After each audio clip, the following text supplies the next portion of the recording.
Hello students, welcome back to my channel Commerce Tute, your flight to success. And yes students, today we are going to start with the last chapter of 12th Commerce Secretarial Practice, that is stock exchange.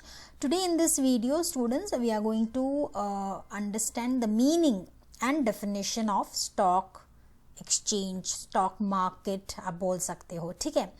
So before going ahead students, new people to my channel, kindly like, subscribe and share so the video is useful to everybody, ठीक है. So उससे अच्छे thought के साथ चलिए शुरू करते हैं स्टॉक एक्सचेंज. और अंडर स्टॉक एक्सचेंज स्टूडेंट्स हम जो भी डिस्कस करेंगे सारे topics we will take into consideration, जैसे meaning, functions of stock exchange, major stock exchanges in India, important terms related with stock exchange, SEBI के जो भी फंक्शंस हैं एंड द डिस्टिंक्शन, ठीक है. So let's get started children. Introduction में आपको पहले तो ये बात समझ लेनी चाहिए कि आखिर स्टॉक मार्केट क्या है. ओके, स्टॉक मार्केट जैसे आपने न्यूज़ में भी सुना होगा कि हमेशा लोग न्यूज़ में भी कंपनीज के बारे में बात करते कि आज इस कंपनी के शेयर्स बढ़ गए प्राइस, या उस कंपनी के शेयर प्राइसेस गिर गए, या लॉकडाउन में आपने ये भी सुना होगा कि ये जो बिस्किट्स कंपनीज थे, for example Parle G company के शेयर प्राइसेस बढ़ गए, रिलायंस के शेयर प्राइसेस बढ़ गए, है ना. So why is all this happening? Stock market क्या है, प्राइस इंक्रीज डिक्रीज ये सब कैसे होता है? तो उसके पहले आपको ये समझ लेना चाहिए कि आखिर स्टॉक मार्केट क्या है, ठीक है. सो stock market is nothing but it is an important constituent of capital market. और कैपिटल मार्केट हमने पहले भी पढ़ा है, जहाँ वो डील करते हैं लॉन्ग टर्म इन्वेस्टमेंट में, ठीक है. बाइंग एंड सेलिंग जो भी है होता है कैपिटल मार्केट में लॉन्ग टर्म के लिए. सो कॉन्स्टिट्यूएंट का मतलब है इंपॉर्टेंट एलिमेंट है कैपिटल मार्केट का स्टॉक मार्केट, ठीक है. आप उसको एक फिनेंशियल मार्केट भी बोल सकते हो, जहाँ पर कॉर्पोरेट सिक्योरिटीज़, कंपनी के जो सिक्योरिटीज़ है जैसे shares, debentures, bonds, mutual funds जो भी है वो they are bought and sold, वो बाय किए जाते हैं या सेल किए जाते हैं, ठीक है. It is an organised capital market where second hand securities are bought and sold for investment and speculation purpose. ऐसा नहीं है कि कंपनीज न्यू शेयर्स ही लेकर आती है वहाँ पे उस स्टॉक मार्केट में, जैसे कि हमने IPO भी पढ़ा था, इनिशियल पब्लिक ऑफर, जहाँ पर when the very first time the shares are given to the public, उसको हम IPO बोलते हैं. लेकिन यहाँ पे सेकेंड हैंड सिक्योरिटीज़, जैसे पहले खरीदे हुए या सेल किए गए जो भी सेकेंड हैंड सिक्योरिटीज़ है वो लाए और बेचे जाते हैं. वो इन्वेस्टमेंट के लिए हो सकता है, या वो अच्छे स्पेक्यूलेटर्स है कि आगे चलकर ये प्राइस, इस पर्टिकुलर कंपनी के शेयर के प्राइस बढ़ेंगे या गिरेंगे, ये जो अच्छे से अंदाज़ा लगा सकता है वही शेयर मार्केट में इन्वेस्ट करता है या बाय करता है या सेल करता है एज पर देयर अंडरस्टैंडिंग, ठीक है. तो बेसिकली स्टॉक मार्केट क्या है? इट्स अ फिनेंशियल मार्केट आप बोल सकते हो, एक ऐसी जगह जहाँ पे सेकेंड हैंड सिक्योरिटीज़ लाए और सेल किए जाते हैं.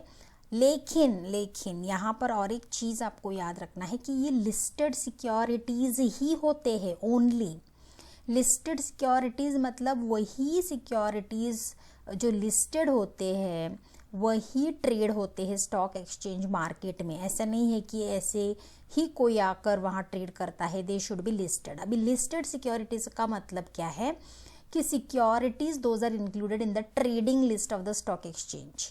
अगर आपको company, specially company has to apply to the stock exchange कि उनको अपने सिक्योरिटीज़ लिस्ट करने हैं, लिस्ट होने के बाद ही आप वहाँ पर ट्रेड कर सकते हो. और जो भी उनके रूल्स और रेगुलेशंस होते हैं वो उसके साथ कंपनी को कॉम्प्लाई करना पड़ता है, उनको फॉलो करना पड़ता है. तो यहाँ तक I think we are very clear that what is stock market और वहाँ पर कौन सी सिक्योरिटीज़ ट्रेड होती है, दोज विच आर लिस्टेड, ठीक है. Let's or you can also say stock exchange is also called as a secondary market or a stock market or share market or share बाजार. Okay, तो ये सारे share stock exchange के नाम हैं, आप अंडरलाइन कर लो, remember them and these are the second names of stock exchange. ठीक है, so let's quickly go to the stock exchange meaning students. Already मैंने इंट्रोडक्शन में आपको बोला है कि स्टॉक एक्सचेंज एक इम्पॉर्टेंट कॉन्स्टिट्यूएंट है कैपिटल मार्केट का, तो आप उसको एक स्पेसिफिक प्लेस भी बोल सकते हो जहाँ पर different types of securities are purchased and sold. ठीक है, तो ये कौन से सिक्योरिटीज़ है पहले ऑलरेडी मैंने आपको बोला है. It can be equity shares, preference shares, हमारे डिबेंचर्स, गवर्नमेंट सिक्योरिटीज़, बॉन्ड्स और इसके यूनिट्स ऑफ म्यूचुअल फंड्स भी हो सकते हैं. हमने सारे ये जो भी सिक्योरिटीज़ है, इक्विटी, प्रेफरेंस, डिबेंचर, इनके बारे में पूरे चैप्टर हमने अंडरस्टैंड किया है कि ये क्या है और ये कैसे कंपनीज इनके थ्रू रेज करते हैं फाइनेंस. ठीक है, लेकिन स्टॉक एक्सचेंज में ये सिक्योरिटीज़ ट्रेड होती है, बाइंग और सेलिंग होता है उनका. ओके, और स्टॉक मार्केट क्या करता है, ये जो स्पेसिफिक प्लेस है, it acts N intermediary between the investors and borrowers. जिनको इन्वेस्ट करना है और जिनको बोरो करना है, वो दोनों एक पर्टिकुलर प्लेस में आकर मिलते हैं. तो स्टॉक मार्केट एक इंटरमीडियरी का काम करता है, middle man you can call it. Okay, so why it is done, because to provide safety and stability to the investors. और ये इसीलिए भी इम्पॉर्टेंट है कि इंडिया में स्टॉक एक्सचेंजेस जो है वो रेगुलेट होते हैं सेबी द्वारा. Okay, securities exchange board of India which plays a very important role. तो इससे क्या होता है, लोगों का जो भरोसा होता है स्टॉक मार्केट पर वो भी कंटिन्यू रहता है, because there is some authority है ना. अगर कोई रेगुलेटर है और स्पेशली वो सेबी है तो लोगों का भरोसा होता है और इन्वेस्टर्स का जो भी मतलब उनकी सेफ्टी और स्टेबिलिटी प्रोटेक्ट होती है. जहाँ तक द ओल्डेस्ट स्टॉक एक्सचेंज की बात है दुनिया में in the world, London stock exchange which was founded in 1571 is the oldest stock exchange in the world. While हमारा जो BSE है, बॉम्बे स्टॉक एक्सचेंज जो है, जो 1875 में फाउंड हुआ था, ये ओल्डेस्ट है इंडिया में. तो ये ऑब्जेक्टिव्स के ऑब्जेक्टिव्स को मद्देनज़र रखते हुए ये याद रखना बहुत ज़रूरी है. मैंने ऑलरेडी हाईलाइट कर दिया है. यू ऑल्सो हाईलाइट इट और अंडरलाइन इट और write on your notebook, in your notebook, so that it will help you to remember. ठीक है, so quickly will go to the definition part of it. As we are now aware about कि हमने introduction में भी stock exchange के बारे में discuss किया, market, even in the meaning we understood what actually it is. चलिए एक डेफिनेशन भी पढ़ ही लेते हैं.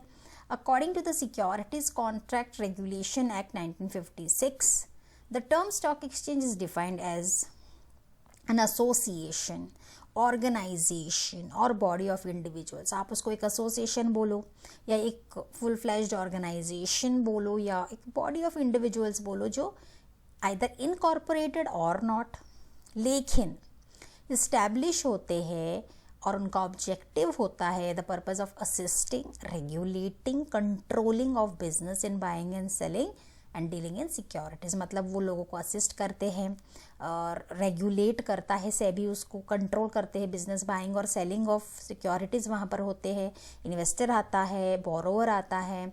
So it is a specific place जहाँ पे लोग आते हैं, सिक्योरिटीज़ को बाय करते हैं, जिनको बाय करना होता है, जिनको सेल करना होता है वो सेल करते हैं. तो बेसिकली ये क्या हो रहा है यहाँ पे, they are dealing in securities. और सिक्योरिटीज़ कौन से है ये ऑलरेडी हमने डिस्कस करा है, shares, debentures, equity shares, preference shares, bonds, mutual funds and so on. ठीक है, so I hope the definition is also very clear to you.